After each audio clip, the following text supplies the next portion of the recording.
When I entered the theaters, I was fully prepared to cry. I was aware that this movie was such a tearjerker, but I didn't expect to cry so much. I remember how my tears just kept flowing until the credits rolled, and I honestly would have just sat there for a while, letting out all of my tears until I could finally compose myself. But then the cinema quickly turned on the lights, totally ruining the moment. Thanks a lot, SM San Lazaro. But in all seriousness, why did this movie make me cry so much? When I convinced my sister to watch it, she ended up crying so much too. However, after rewatching and re-crying, I realized that although The Wild Robot has such a simple story, it presents many profound lessons that several people, and by that I mean me, can relate to. Hi, I'm Zidney, and this is The Wild Robot. Finding where you belong.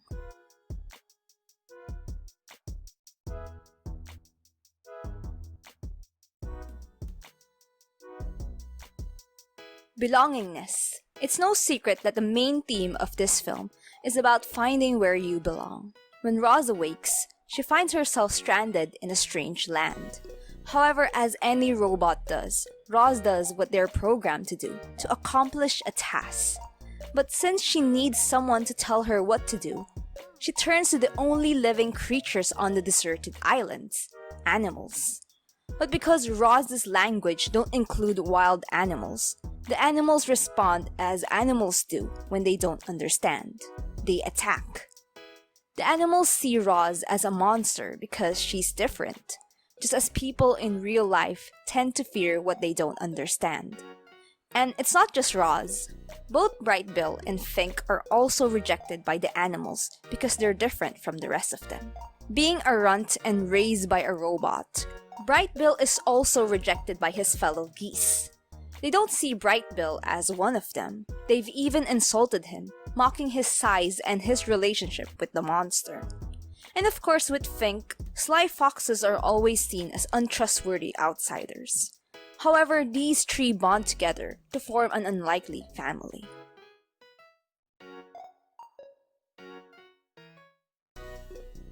When Roz realizes that her limited vocabulary is hindering her from helping the only ones who could tell her what to do, she switches to learning mode and learns the animals' speech. She also learns that animals also have their own programming, their natural instincts. She discovers that the strange land she ended up in has its own system, that it's a dog-eat-dog world. I love how the film presents that so casually and comically to the audience. However, we see that the animals are also capable of going beyond their programming, their nature, when they're all crammed together in one space to survive winter. I'll talk more about this later. Anyway, when Roz was given the task of taking care of Bright Bill, she realizes that she has to go beyond her programming, because no amount of programming could prepare her for her greatest task yet.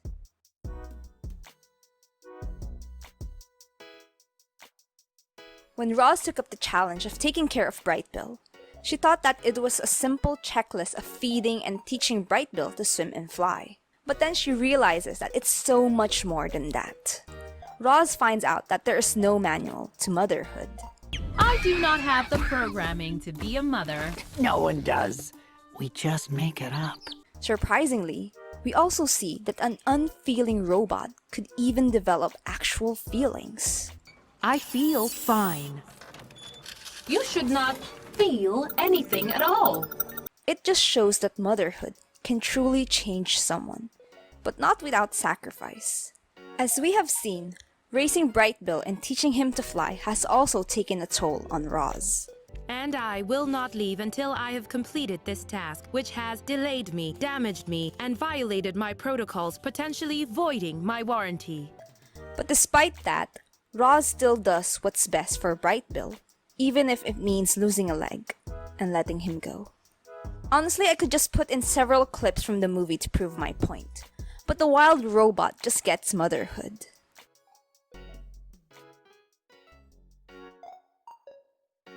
As Bright Bill finally takes flight to head south for the winter, I thought the film finally came to a close.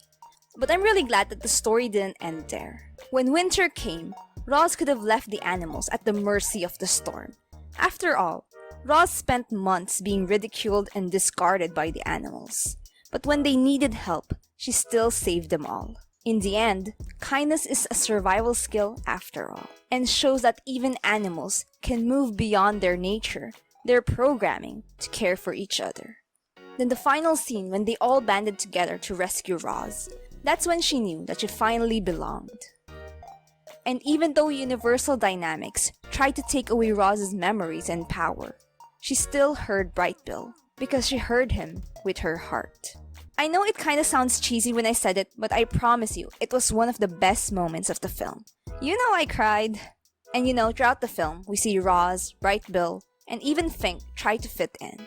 Roz constantly saying that she needs to go back to the factory where she belongs, and Bright Bill trying to fit in with the other geese. But in the end, they've realized that they've already found where they belong, with each other. I am already home, thank you. You do not belong here. This is a wilderness. And I am a wild robot.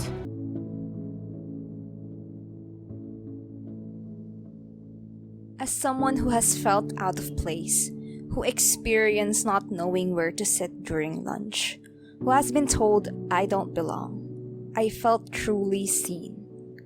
The Wild Robot is a reminder that home isn't where we started. It's where our heart feels understood. Even when it seems like universal dynamics took Roz's memories, they could never take away what's in her heart. No wonder I cried so much. Thank you, DreamWorks. And as a Christian, this film also reminded me of Jesus Christ, someone who came into this world as a baby, who was ridiculed and rejected by his own people, and yet despite all of that, still chose to sacrifice himself by dying on the cross to save everyone. The Wild Robot perfectly captures the meaning of sacrificial love, that no matter the cause, no matter the rejection, and even when the world doesn't understand, you're always willing to fight for the people you call home.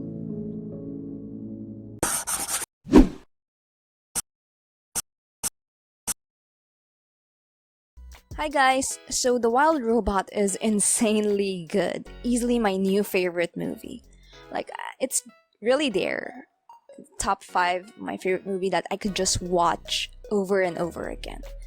And you should too. If you haven't watched the movie, I've already spoiled a lot in this review, but if you still want to watch it, you should. And if you've already watched it, then you should just watch it again or convince other people to watch it. It's just a really, really good movie. I hope DreamWorks would continue making these kinds of films and not other films that they've made recently. Focus here, DreamWorks.